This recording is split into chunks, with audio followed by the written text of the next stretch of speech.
Hello and welcome back. In this video we will cover the introduction.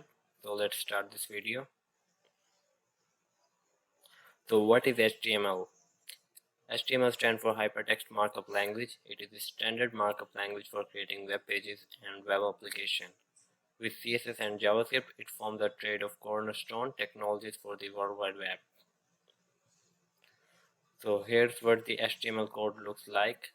Doc type, HTML head, title, body, H1 heading, paragraph, stuff like that. And here's what the previous code looks like in your web browser. So the doc type HTML declaration defines this document to be HTML5, and the HTML tag element is the root element of an HTML page. The head element contains the meta information about the document. Meta are typically used to specify character set, page, description, keywords, and stuff like that. The title element specifies the title for the document. The body element contains the visible page content. The H1 element defines a large heading. The P element defines a paragraph.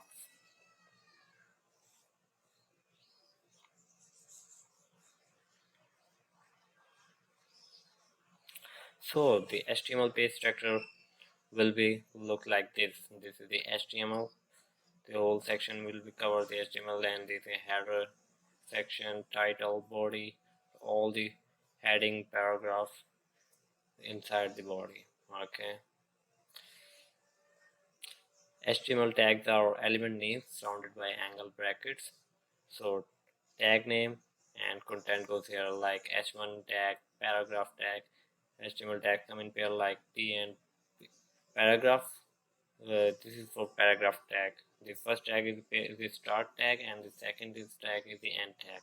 The end tag is written like the start tag but with the / inserted before the tag name. So the purpose of web browser is to read HTML document and to display them.